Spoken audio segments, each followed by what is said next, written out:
Welcome to today's episode of the podcast where we discuss the most recent installments of a different series every show. It is Monday, July the 21st. I thought we were in January already.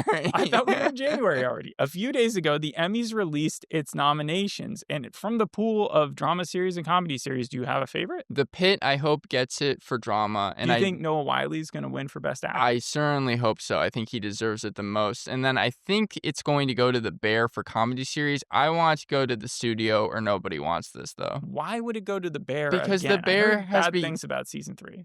Season 3 was not as good as the first two seasons, but it's clear that with the Emmys, there's always, favoritism. And ever since The Bear has gone in its first season, I feel like it's always been the favorite. I want the Emmys to go back to yesteryear, like the 1940s when they began, 1949 to be exact, and you literally had 3 or 4 awards given out. Not only that. That was a 10-minute night. The speeches were so short. They were 2 or 3 sentences. Is that true? I remember that Rod Sterling, he won it for The Twilight Zone, and then he only said thank you, good night, and then walked off stage. Yes, more people should do that. Also, between the daytime Emmys and the primetime Emmys, and then also the international Emmys, which I think started in 2001, the show we're talking about today, División Palermo or Community Squad, is won the International Emmy for Best Comedy last year. Previous winners for that award were Dairy Girls, Sex Education, which we've reviewed. Do you know what season of Sex Education? I think it was 2 years back, so probably the last one.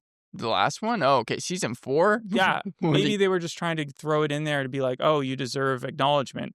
Off the Record won in 2015. That was the David Hasselhoff Curb Your Enthusiasm-esque TV show that came out back then. I'm going to have to go and check that one out because I never actually watched that. But despite the accolade, División Palermo or Community Squad is still a little-known show. Outside of Argentina, I don't think there's a lot of viewers, and this is our second Argentine series that we've talked about this year. After what? The Eternaut. El Eternauta, yes. It also filmed in Buenos Aires, and we talked a little bit about the location there and how Netflix has invested into the community. Yeah, El Eternaut, I think, was the highest production budget for an Argentine show, right? And they even used AI despite it because they needed extra special effects. I saw that article a couple days ago. Yeah, so Marcelo Subioto played a character in both. He plays Julio Garcia Reynoso in Community Squad, and he also played Lucas in El Eternauta. Yeah, completely different characters, so it's almost unrecognizable. Yeah, in this, he reminds me a lot of the superintendent in The Simpsons, who was always going after the principal. Skinner. Because Miguel in the in Community Squad is the urban guard chief, he's the person in charge, and then the person ahead of him is this superintendent dude, so he plays kind of a hard ass, doesn't he? Yes, he does, but the show focuses really more on the people kind of Superstore, like Johnny, and obviously Felipe being the main character. It's a workplace comedy. Let's go through season 1, the summary, really quick so that we can talk about season 2 in depth and also give our favorite episodes in order for season 2. So season 1 summary, you have a marketing campaign to clean up the image of the Metropolitan Police Security Forces, and it creates this division named the Urban Guard, and it's composed of minorities and marginalized groups. So you've got someone with one arm, that's Miguel, he's the one who's leading them, a paraplegic who I think is dating the main character in the show. So Sophia and Felipe are a thing. Yes, Felipe, we'll get to him in a second. There's a blind man. There's a dwarf. There's a Bolivian immigrant. There's someone with Down syndrome. I think that's only in season 2. There's a lady named Betty who's obsessed with perfume. And then she leaves this She does. season. She gets replaced with Body. But that's only for one episode. And then you have, and that's also in the second season. We're combining seasons. Right. But then you have Felipe Rosenfeld, who's Jewish. So he fits into the minorities and marginalized groups, not because he's disabled in any way, but because he's Jewish. I saw that in the season 1 recap. Right. So they're making fun of superficial DEI conglomerations, corporations, or governments that decide to try to do token peoples, checkmark those boxes. In that way, it reminded me 100% of the English teacher that made fun of woke ideas, but wasn't just like, oh, look at these woke people. It like took it seriously, but also made fun of the inclusion aspect of it. Exactly. You're laughing at what would normally be the like politically incorrect, but at the same time, it's not laughing at these people for their disabilities. It's laughing at them for being incompetent. That's the way they would pitch the show. Season 2. You have our main character, Felipe. He gets a second job because he's recruited by a spy intelligence agency that works for the minister. Intelligence services, yes. Do they ever even describe anything other? They're not. They make fun of the FBI. They're like, "Are you guys like the FBI, the CIA?" And they're like, "We don't have the budget. We don't have the same budget." The only thing that Felipe really does this season with the intelligence services is he tries to get information on this underground drug ring at Cuero Coffee.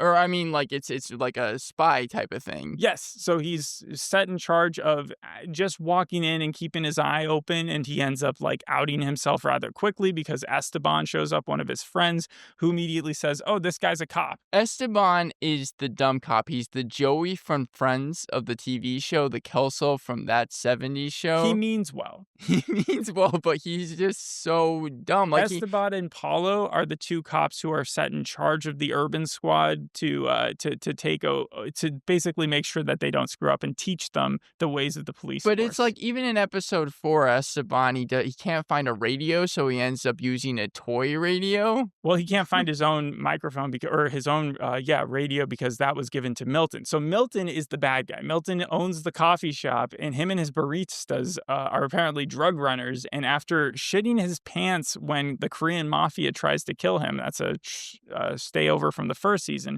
Felipe gains Milton's trust. That had to be the craziest thing because the Korean mafia are the first scene of the first episode, and you think that they're going to be the overall villains. In fact, that's probably, like you were saying, what they were in the first season. Yet by the end of the second episode, they die. They get killed off. Well, some of them do. There's one that does not. She appears later on. But the thing is that Felipe, who was originally set in charge just to be looking like a normal citizen and just hang out in this coffee spot, he ends up getting way too involved, and then the intelligence uses him.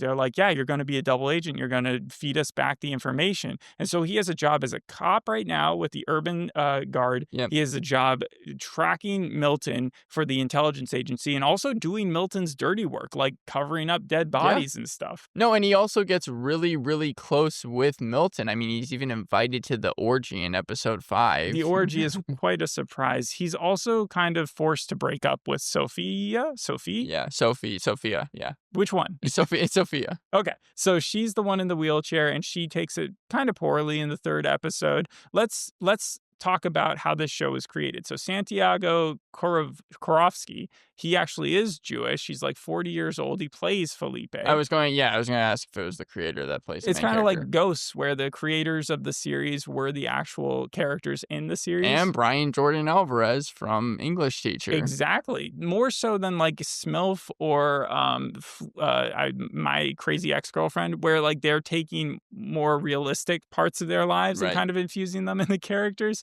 But yeah, so he's been in other TV series. Argentine series are crazy. And I was just wondering, based on this little game, if you were going to be able to tell me which one of these is made up. This is all stuff that was on his Wikipedia page. All right, but and one of them isn't real. These are TV shows, like TV show plots? They're between TV shows and movies. Okay. They could be shorts. Yeah. Okay. So one is called, let me test your Spanish, Porno y Helado. Porno y Helado. What does that mean? I don't know. You don't remember what helado is? No. Okay. Oh, wait, wasn't it like ice cream? Yes. So porn and ice cream is the name of this Spanish thing, this Argentine series about two buds who watch porn and have ice cream every Friday until one day they have to start a fake band. That's one of the choices. Is it true? Is it false? My Masterpiece is another one. A broke painter fakes his death so that his artwork explodes in sales. Think of it like when David Bowie died and his music took off, right? Okay. Battle of the Booths. Rival DJs from two well-known nightclubs, because of the Buenos Aires being a very popular night place, they vie to outdo each other and run each other out of business. Okay. Okay. And then the last one is called The Heartthrob of Venice. A plumber falls in love with a millionaire, and her family does everything they can to keep him away. Okay, that just sounds like it's a ripoff of Nobody Wants This, so that's the reason why I'm going to go with it, the plumber one. So Santiago Korovsky, his uncle worked in telenovelas, like wrote a lot of them. Yeah. And The Heartthrob of Venice is a complete like mockery of the telenovela format, the soap opera format, and so it is a real thing. So it's just kind of like this because Community Squad obviously making fun of all the cop shows. I think all of these have basically been like comedies in their own way, except for Battle of the Booths, which doesn't exist. There are no rival DJs fighting each other, but I would be able to sell that idea, I think. What I'm trying to say is like Argentine series seem very interesting, like compared to American series where you get the same boilerplate formula. It reminds me of like Korean TV shows where, they're not going to be on for long, but they always have these insane plots to them. So let's talk about absurd comedies, comparisons to this show. Right. So I had, first off, 100%, we didn't review it, but it came out this year, Deli Boys off of Hulu. It's also a comedy. It's also 20 minutes, and it has like seemingly normal people who are involved in a secret life of violence. So it was a very similar tone to this. Right. I also had Brooklyn Nine-Nine, Superstore, and Barry and the Rookie. Barry, I think, is a little bit more off, but the Rookie kind of has a similar tone to this, I felt, as well. Barry, I can see more than the Rookie, actually. For some reason, I guess kind of the assassins being so assassiny, like they would just shoot each other in the head all the time. I think my thing is that like Barry, treated death so like it was very dark, and the Rookie was light, and this is an incredibly light TV show. And there's a one-armed man in the Rookie episode that we watched. Right. And there's a one-armed man here. Yes, exactly. So Orange is the New Black was one of the ones I knew that you weren't going to say because you never saw the series. But the character of Madame Minister, who is kind of the one who's put in place this urban squad to like go out and take care of business, she is very much like, because she doesn't care about them at all. In fact, that's how by the end of the series she gets fired and has to step down because she just like starts getting mad at one of them. But like she reminds me of Fig the Warden in Orange is the New Black. They're very similar characters. This fool, almost exactly like this year's This Fool. Like Hugs for Thugs is the same dynamic, the same sort of personas that you get in the Urban Guard here, and the ideas of inclusion, second chances, and quirky personalities, they're like mirror images of one another. I agree with that. Going back to the election thing really fast, I think you can also throw in Parks and Recreation season 4, because that's when like Bobby Newport and then Amy had I don't know if that's the name of the show, but they had the election there as well. Right. But like you're talking about Amy, the Poehler. main character. You're talking about Amy Poehler, yeah. And her character is more on the up and up. Like the way that they were describing everybody up for minister in this world is like corrupt in one way or the other, as we learn by the end of the series. But the people still end up voting for the guy who's like really into BDSM and like teaming up with the drug dealer. 70%, I think, was the vote was his name like Navarro or something like that. Anyways, so yeah, there's This Fool, and then Going Dutch, Tacoma FD, Bad Samaritans, No Activity, Todd Margaret, and It's Bruno. I had to throw these all in there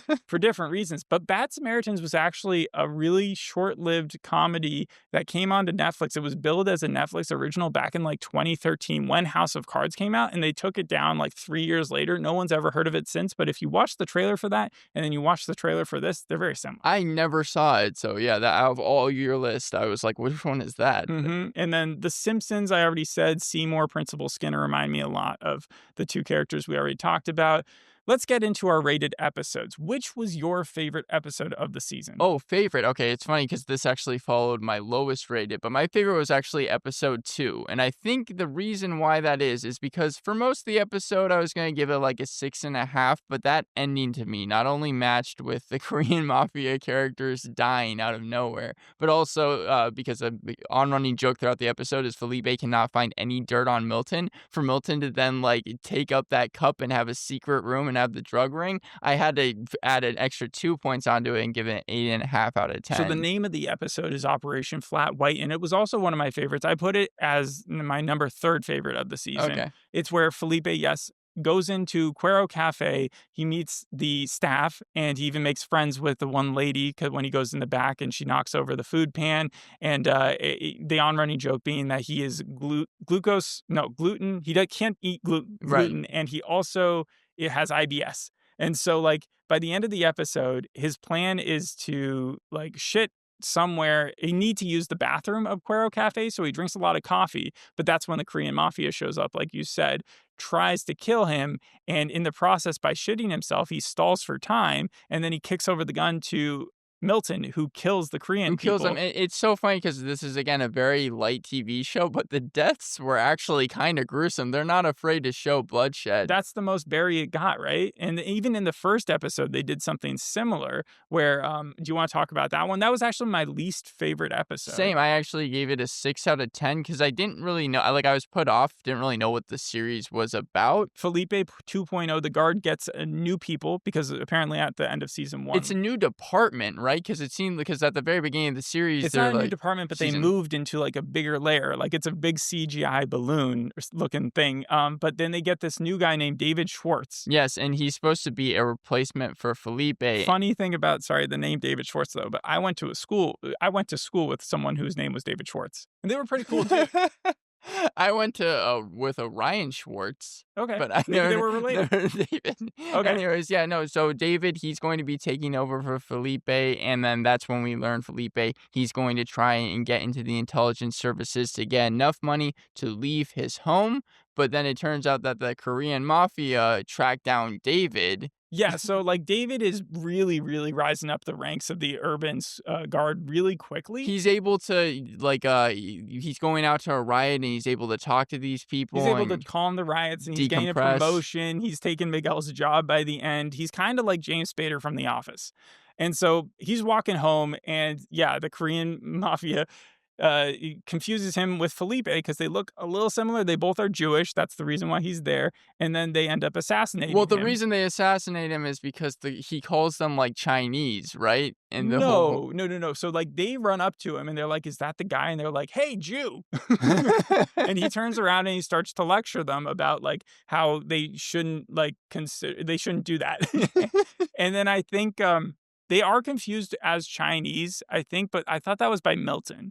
I thought that was in the second episode. And if he does confuse them... It's also in the first scene of the show. Yeah, they get confused as Japanese, as Chinese. The on-running joke is that they take that personally, but then they go ahead and do the same thing to other people who aren't Asian. Anyway, so yeah, that was my least favorite episode, only because, like you said, it was kind of slow-moving and you were kind of just coming to grips with what the series was about. The final 5 minutes is why I was going to give it a passing grade, but for the first 15 minutes, I was just confused as to really what the show was even going for. Right. If I had a con for the show, it's not really about the show. It's more just like Argentine humor is kind of low key compared. Right. So it's not. They do have it. It takes a while to kind of get used to. And one of my cons was so little comes back into play in the series. There's really? a lot of... I disagree on that one. Well, for example, there was that whole entire cat that escaped the zoo. And then, yes, we see what happens to that cat in episode 5 when Johnny tases it. But that doesn't...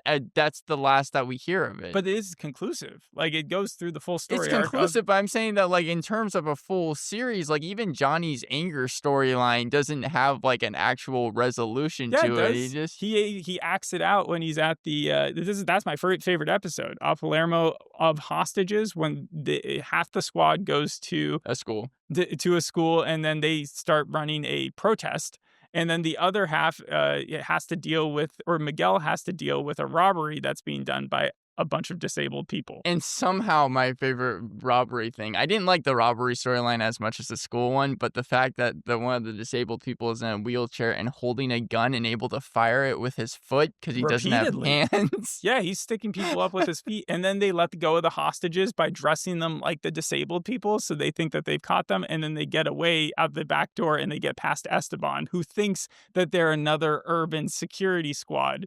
But that's another really thing. Funny. Once they leave, that's what I'm talking about with the storylines. They never come back again.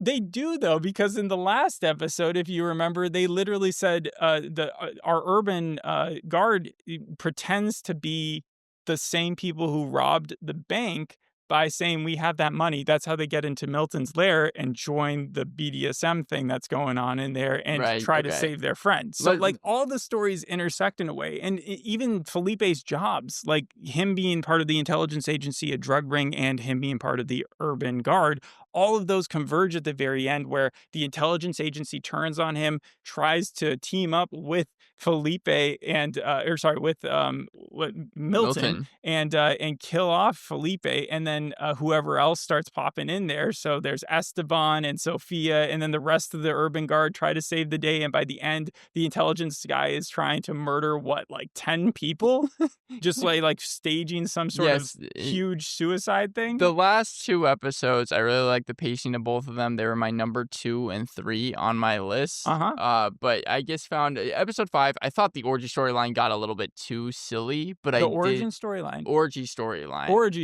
Like, especially when it was less of an orgy and more of a, what would you call it? Like, again, everybody had whips, and there was you said earlier it was like a BDSM tunnel. But I thought obviously they didn't show any sex for the actual show. They showed more sex in the first episode when they were at the jacuzzi in the hotel room. Yes, and also when Sophia had sex with Nacho. But like, it was obviously just played for fun here. He starts whipping not only Milton, but that was the part where I was like, this is just crazy. Claudio, the minister, or the person, the guy's running for minister. I did like the twist though of actually Bizco, who we see only a little bit of in the first episode, kind of being the big bad for the season when she kills Aurelano. Okay, so like the intelligence agents who was like on Felipe's side was coming in to extract him, to save him. She gets murdered. And then we find out that the lady who was like the assistant, who was always making brownies or some sort of cake, and like shoving pound cake in Felipe's face in the first episode. Yeah, like the ultimate villain. She wants to kill Felipe, but she also like works for the minister, right? So but that's at the same time that Madam Minister has stepped down. So they know that the next minister is going to be the Claudio guy. Yeah, right? But we learned that Milton has been funding his campaign because they will hack liquor stores and wreck the prime minister's image. Well, no.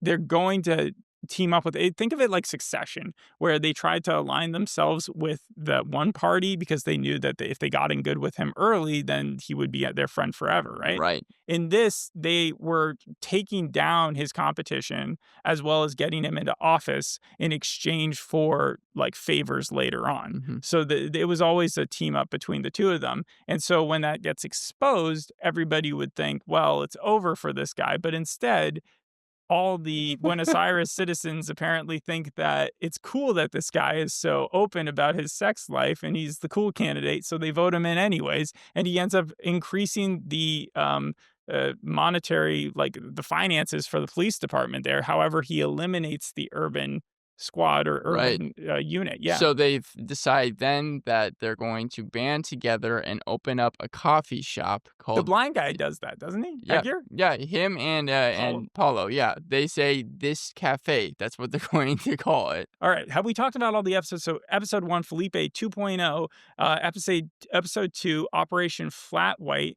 That was your favorite episode. Mm-hmm. Is There an Us? So in the third episode, you have Body replacing Betty. Betty actually passed away in real life, so that's why she got a little shout out at the end. It reminds me of the No Activity plotline in season 2 or 3, where they start having robots in there. And Miguel destroys it because he doesn't like how AI is getting so advanced. Because he's writing his own screenplay. Yeah. And then you see in the last episode, this is why everything comes back into play. Body is back because he's recruited her to play one of the characters in his screenplay. What was it called? A special heist? Was it his actual screenplay that got picked up by Netflix? Right. Well, it was supposed to be a play, and then Netflix. So I think we're thinking of two things right now. So I think that Miguel, who wrote the guard script, right? I think that he was still working on it, and it's just a play that he worked with Body. I think that Netflix's thing, that image that we see, was just making fun of it was like a real life action version of the disabled heist that we saw. I thought, and yours makes a lot more sense, but I thought because we saw Miguel working on it in the finale that it was like a play that had been changed. His script has been changed into a movie that Netflix brought up. Maybe. I mean, that's a possibility. I don't know if there's a connection there, but then we see at the very end of the episodes, because we talked about 4 or 5, The Final Sacrifice, Everyone in Leather. And how does Felipe's career end, I guess? Like, how does his story Felipe, end? he's now with Sophia. Like they're a thing again, but they're going mattress shopping. And the only reason why they're going mattress shopping and maybe baby shopping, but the only thing about Nacho that we didn't talk about is he ends up being a double agent too. He also works for Milton, and so the relationship between him and Sophia fizzles out. And so that. does Sosa, who was helping Felipe. He was kind of like the second in command to Aurelano. My second con for this show is that the names, if you're unfamiliar with them, you really find yourself enjoying the characters, but I could have been quizzed afterwards, and if I didn't have IMDb open, I would not know who's who. Yeah, no, I only had a couple cons. One, the one that you kind of pushed back on was everything coming back into play. But two, there's nothing substantial about the show. It's not going to change your opinion on comedies. But also, there were some running jokes that I guess felt like were kind of too long in tooth. Like Sophia's wheelchair is very slow. That was in only the last couple episodes, wasn't it? But because it was running out of battery. I'm saying multiple things. Like also Milton working with the play. I thought that the Netflix thing was funny, but like just I didn't really understand why they decided to include it so much. Don't you remember TV Michael series. Scott in The Office when he had his own play that he was working on? It always seems like you have the eccentric boss who's doing something, trying to like be creative in one way or another. Yeah, and I mean, like, again, it got so silly at different parts of it. Overall, though, I'm going to give the series a 7 out of 10. I would give it an 8 out of 10. Ultimately, it's your rating that matters, though, because it's your turn. An oddball comedy that its only real message is saying CEOs, politicians, we know what you're doing.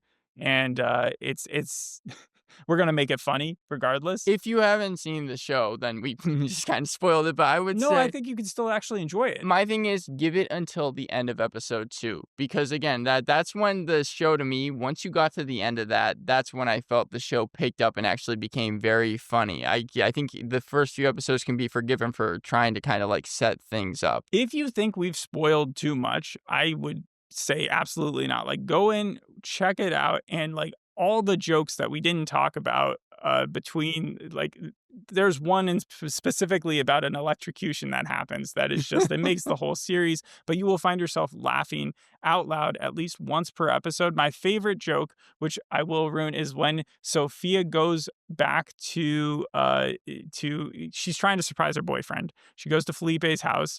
His parents are Jewish. She says, "Oh, we heard that there was like a pre-Passover thing going on." And the parents look kind of like confused. And then the dad picks up on what's happening and he tries to cover it for his son. And so he's like, yeah, there's a pre-Passover thing. We do it all the time. And she doesn't buy it. But yeah, there's that. There's stupid nicknames. There's weird hookups. There's surprise headshots. And you do have to watch it in order. Right. Yeah. And so I'm going to go through from greatest or like my highest ratings to least what my episode rating were. At the top, episode 2, then the finale, episode 5, episode 4, episode 3, and then episode 1 was my lowest. Okay. Episode 4, episode 5, episode 2, episode 6, episode 3, and then episode 1 for me. I had written a little bit different. So yeah. Well, thanks for listening. We'll see you in the next episode. Hope you enjoyed this one. Bye. Bye.